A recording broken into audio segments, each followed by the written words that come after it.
بسم الله والصلاة والسلام على رسول الله. السلام عليكم، سيتوجد معكم عمو جامعة درويش العربي.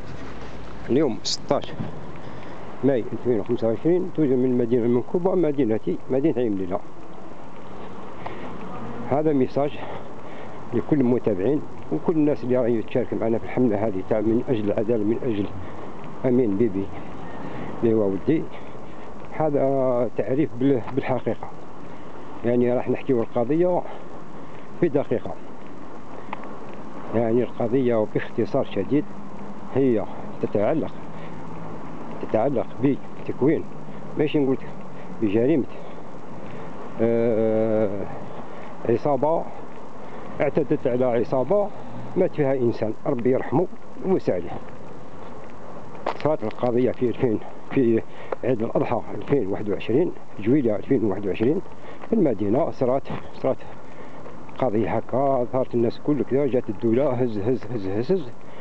هزت 8 من المتهمين، ما هزتش ولدي وحده، هزت 8 ولدي واحد من 8 هزوهم الدولة، داوهم داروا البحث داروا هذيك. هاي اللي طلقوا بقاو قلنا 8 هذوك داوهم 8، واحد يشال على برا و7 هم في الحبس، من بينهم بني قعدوا في الحبس من 21 حتى 23 18 شهر هما في الحبس. جا الشرع تاعهم في 8 جانفي 2023 في مجلس قضاء البواقي. هاي يا سيدي شالعوا بنا هذاك النهار من الصباح حتى ل 12 على الليل ولا الوحده ولا ساعتين. انا كنت في الدار قاعد ما على باليش، حتى جات بنتي قالت لي امينه مطلقوه. الحمد لله، اللهم لك الحمد والشكر. ثم دار البراءه بحكم قانوني من العداله الجزائريه وباسم الشعب الجزائري في 8 جانفي 2023 بعد ما عقب 18 شهر في الحبس. هيا قلنا معليش، جات في 18 شهر وما جاتش في 18 سنه. المشكل وين تقول يا شيخ؟ المشكل وين؟ بعد 10 شهور، يعني من جانفي حتى لاكتوبر عيطوهم باش جاروا في الاستئناف الجنائيه. انا ما نعرفش هذه الامور، راني بديت شويه ندرج حتى انا ثاني. عيطوا لهم قال لك باش الاخرين اللي بالشرع اللي حكموا عليهم بزوز بالاعدام هم كسروا الشرع تاعهم، ما عجبهمش الحكم، كسروا الشرع. جا ولدي ومع الجماعه. المهم باختصار شديد شارعوا لهم هذاك النهار.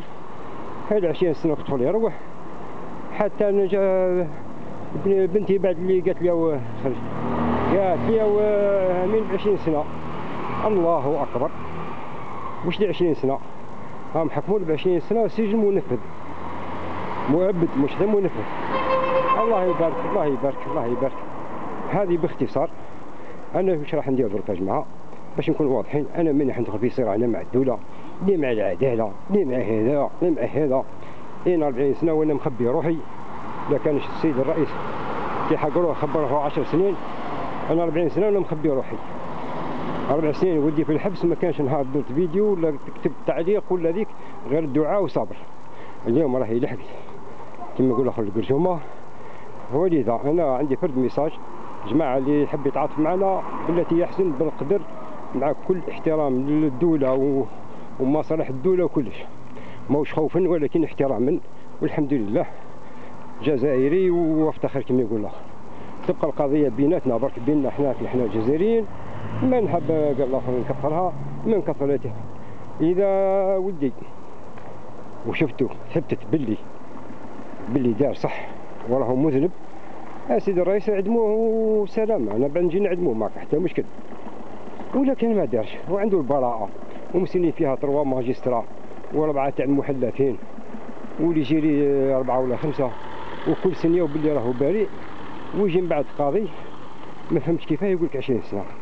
والسلام عليكم ورحمه الله وبركاته. لا حول ولا قوه الا بالله، لا حول ولا قوه الا بالله. اللهم صل وسلم على سيدنا